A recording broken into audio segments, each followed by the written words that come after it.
Hey everybody, how you guys doing out there? Is everybody taking care of each other, I hope? I really do. I hope that this message finds you feeling stable. I'm not even gonna say good anymore. I just hope you're feeling stable in these times that we're living.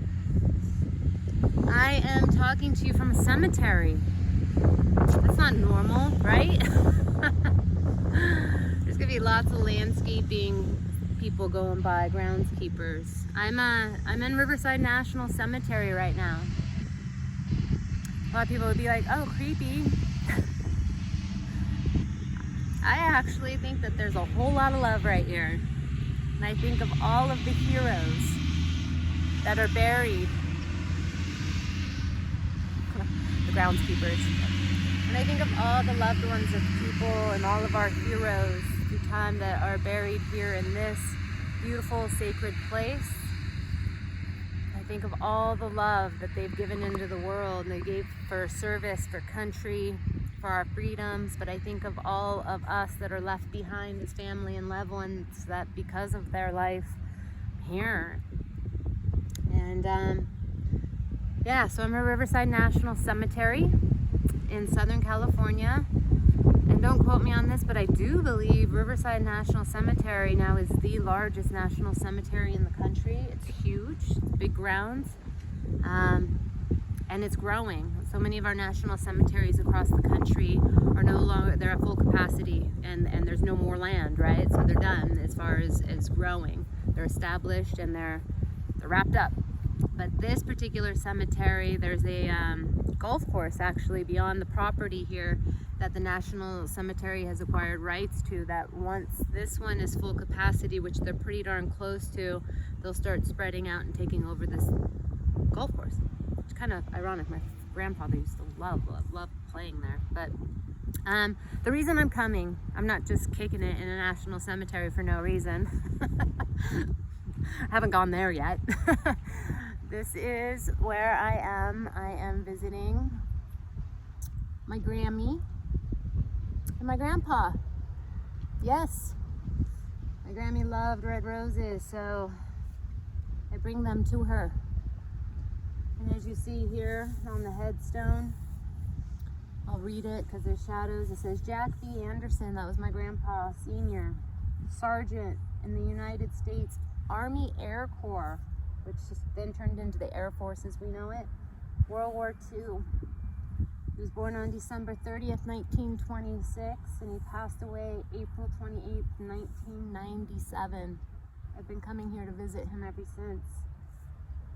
And then, as most of you know, for the last number of years, I've been off the road to take care of one of the most amazing, most selfless women I've ever known in my entire life. The woman that taught me the meaning of true love.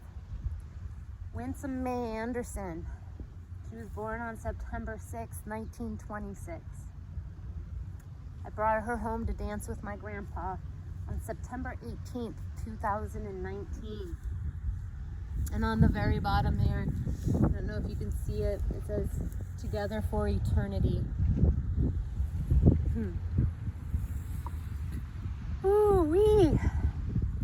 So yeah, again, some of you knew that, for most of you knew. I had been taking care of my grandma for several years here, and that's why you hadn't seen me off living off the bike and having the grand adventures that I typically had, and my events across the country and different things I had going on. It all came to a stop when I got her. I wouldn't trade it for the world, but I did. She passed in September this last year, and I got to bring her home and honor her wishes. We even had sat together when she was still of right mind and before the Alzheimer's had gotten too far. And when she first came to live with me, we sat down and, what do you want on this headstone, Grandma? Let's get stuff square, shall we? And she had this really long paragraph sentence thing that she wanted for the Together Forever and Eternity, but there wasn't enough spots. When they put two names on a headstone, it cuts down what you can put there. So I figured Together for Eternity sure does sum it up, what she wanted. So she's here, and like I said, like, I wouldn't trade that time that I took out of my own life to take care of her for anything. It was hard. It was a hard road, and I went into a cocoon with you guys. I really didn't share a lot. I really didn't post much. And I kind of look back in hindsight right now because I've truly come into a space where I believe vulnerability is the key to everything in life. And I wish I had shared more of that journey with you. We all go through it in one way or another. And some of the things like, you know, it was a personal journey. And so I honored that. But I look back now and I'm like, man, especially now that we're going through times that that no one saw coming, I feel like we all need a little bit more vulnerability. We all need to know that we're not alone. And, you know, life has always been that way. Life is about change. It's so funny how we paint this picture and we set out our goals, blah, blah. And yes, we have to have that. Like, we need to suit up, show up, grab the steering wheel, right? But at the end of the day, the plan, like, if anything I've learned in my life is, yeah, I have goals and I have trajectories and I have stuff that I want to manifest. I put my intentions to it. But there's a plan that's there's a plan that's bigger than mine. And oftentimes, the best things in life are the things that I don't see coming. And they typically tend to turn my turn my world upside down to a certain degree. But out of that comes the most amount of growth and the most amount of beauty.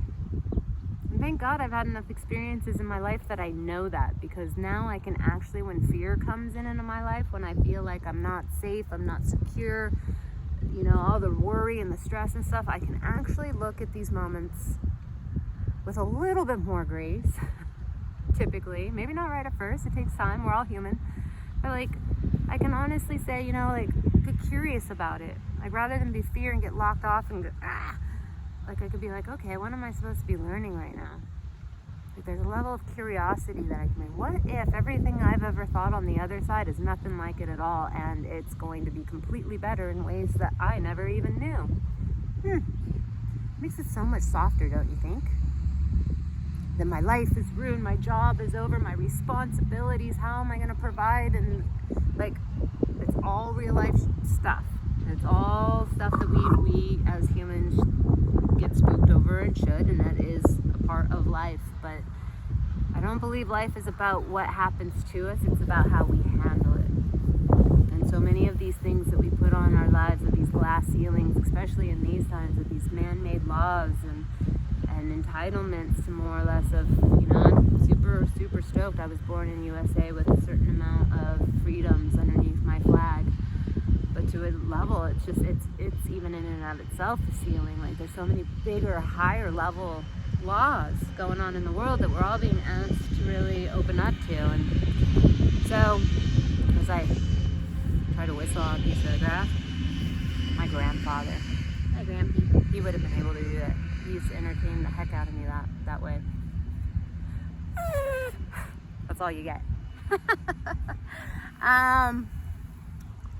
Yeah, I know, I just took it in the deep end, and I'm sitting here and I'm thinking a lot about mourning, right? And so it made me, I felt called to come on here and one, you know, tell you this is where Grammy is, this is where I'm visiting, and really just do that, talk about mourning, man. We think death and the inevitable, like going in the ground and moving on to the next chapter, but there's a lot of mourning going on in the world right now. Like, that change and that stuff that we as humans have on a daily basis, even in the best of times. Like, right now, there is not one person in the entire world that isn't triggered or isn't feeling the effects of the times we're walking in life all at once. Like, how crazy is that? I'm like, yeah, different maybe, but all the same feelings at the end of the day. A lot of insecurity, a lot of unknowing, we're all being asked to have a whole lot of trust and faith. The last 3 years of having my grandma, I have to say, I almost feel like I was being given a warm-up for these times that we're in right now, because these aren't affecting me. They're affecting me. Work-wise, stability-wise, like travel-wise. I was supposed to be in South America in March. After Grammy passed, I was like, I can get back out in the world and start doing stuff, and I was planning on some group travel trips and networking with different companies in different parts of the world. So like I said, I was supposed to be in South America in March. I was supposed to be in Europe like now. I'm planning. I still have a ticket, but I don't know what that's going to look like for going to South America for the entire our winter, their summer coming up, and honestly, I don't know. We'll have to see which way the river flows. If I'm in a class 5 at that time, or if I'm eddied out or stuck behind a dam, I don't know. But that's what I'm talking about. Like, I think the last 3 years of my life and having grandma, it was almost like universe was doing for me what I couldn't do for myself. And they were like, she showed me an amazing amount of love and responsibility, and she would have done it for me. But at the end of the day, like, all the things that were coming crashing down around me in my life, not all of it comfortable, but all of it I had to be incredibly honest and truthful to my soul and allow to happen. And it was just a level of purging that I see a lot of people going through right now, that thank God I've had a little bit of prepping for, that I just feel like I can look at life a little bit more curious than fear-ridden at this particular moment in time, and really trust. I think there's a level of trust, faith, and I don't care what you call it, God, universe, spirit, creator, energy, vibes, call it what you need to call it. But that feeling that lives within us, that our soul inherently is directing us with an internal compass, right? Like, there's a certain level of faith and trust that we all need to have right now and find a way to grab, even though it doesn't feel like it's necessarily there. It's a choice. It's a choice we get to right now. The times aren't easy, they're not comfortable. There's a lot of mourning in a lot of different ways going on. A lot of mourning. And not just in the traditional way that I'm sitting here in a cemetery over my grandma and grandpa right now. We can be mourning loss of relationships. We could be mourning loss of friendships, relationships, same thing, loved or platonic, jobs, material possessions, loved ones, of course, you know, so on and so forth. I mean, mourning comes in so many different packages. So I guess what I just want to talk about and thought was appropriate here is just that, like, how can we honor that mourning process right now? And for me, what I guess I'd like to just drop a little seed in the bucket here and ask everybody maybe to look at, because I know it's been helping me, is just where can we replace curiosity for fear? Where can we find the stillness of wherever we might find ourselves, especially if it's not somewhere we want to be right now? That curiosity, like if we've lost a job, like, maybe you never liked your job in the first place. Well, I don't know, I loved mine. But at the same time, like, there's certain things that I did outside of Throttle Girl that, like, are falling away. And that's okay. You know, I have a level of faith and trust and curiosity to say, you know what, it's making room for new. It's just what it is.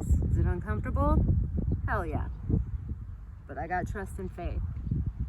And that goes with almost every other life experience that I've had to really look at inside myself and be like, all right, giddy up.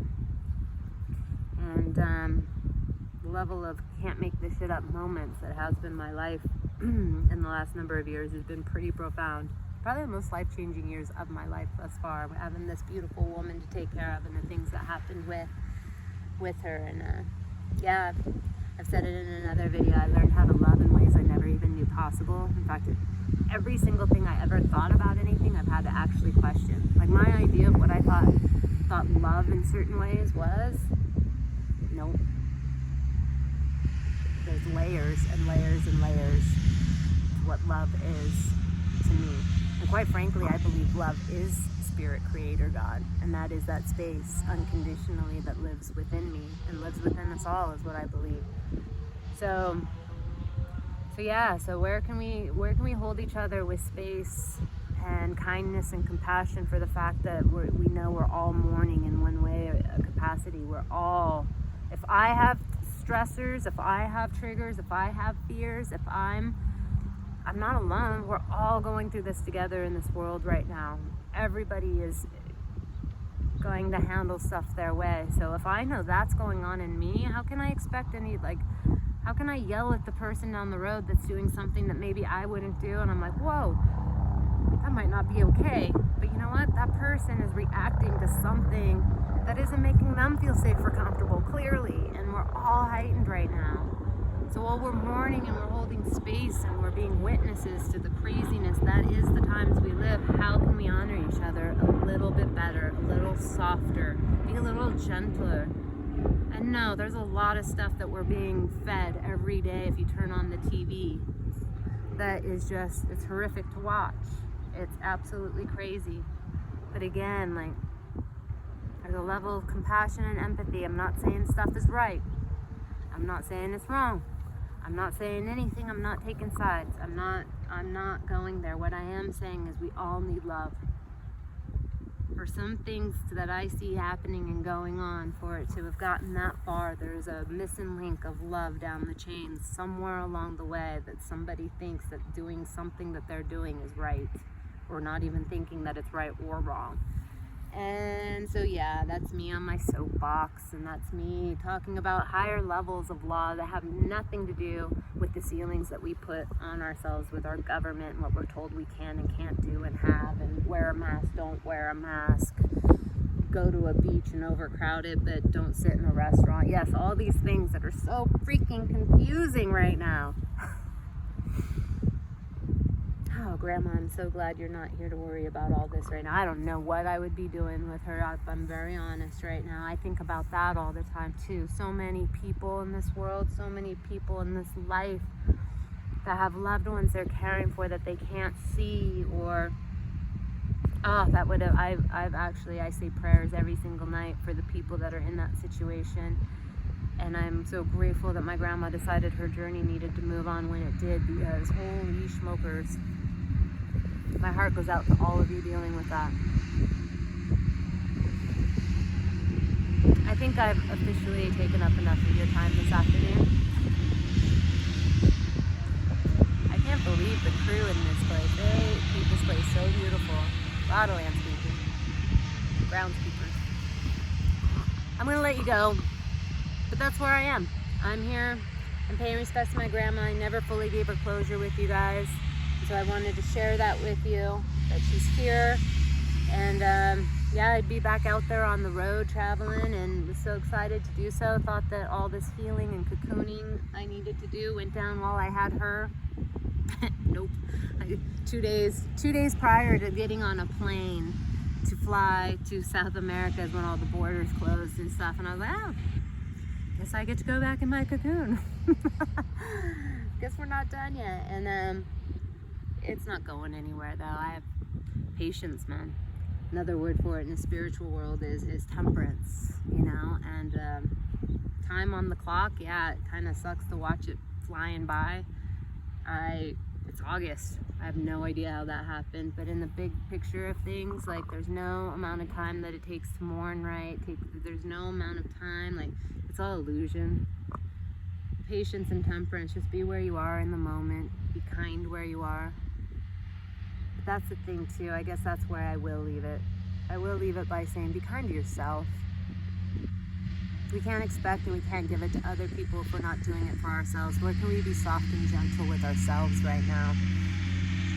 I've really had to, like, I had all this amount of pressure on myself in terms of like, oh, this downtime you'll be able to do this, you'll be able to do that, you should have your studio fully built, you should be able, you know, all these different things. And I'll tell you what, I sleep more than I've ever slept right now. My meditation practice is more. A lot of you don't even know. I started studying energy medicine, energy healing work, light work.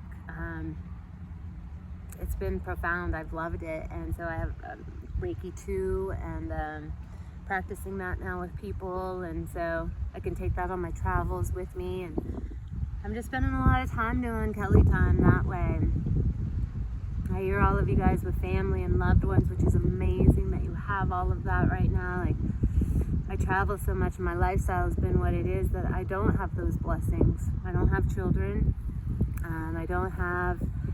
I don't live with anyone. I don't have pets. I have plants. And so all my plants have they all have names. Legs is my favorite. Her legs are getting longer. And yeah, these times have been incredibly incredibly lonely, but incredibly rad at the same time. Like, just super grounding, where I can work on Kelly time and be kind to myself. So I share that with you guys. Like, be nice to each other. Be nice to yourself. Where can you be love in the world today? And it doesn't necessarily just be nice to the people that you like or the things that you like. Like, the true test of character is when you can show up and you can be loved and you can be patient and you can be tolerant with the things that you don't like. Shooting rainbows and fairy dust, yeah, all day long, you can totally jam to that and be nice. But the true test of character is when somebody challenges something within you, or you're being challenged. If you can meet that with the same kind of love and kindness that you would want, that's soul talk right there. That shatters any kind of glass ceilings that we've placed on ourselves. And I think the whole world could use a whole lot more of that right now. So I'm gonna chill here with my grandma and my grandpa a little longer before I hit the road back to Tahoe. And I just wanted to touch base, talk about mourning, talk about whatever came across my mind, and let you know I love you and I miss y'all. I'm gonna be coming back on the grid more and more. It feels good, it feels right. I'm finally ready. That cocooning and that process that I had to go within for is cherished and honored, and it's been amazing and profound and cathartic and all of those different things. But it's I want that authenticity and vulnerability. I want to be able to have these sessions where we just talk, and I'm probably going to start doing it live so we can talk amongst each other, right? Like, that's just not me freaking allowing spirit and mind to take my tongue and purge. I want to interact more. So anyway, you guys know what to do, right? I think you do. Peace, love, throttle up. We'll see you soon, guys. Take care of each other and yourself. Be safe.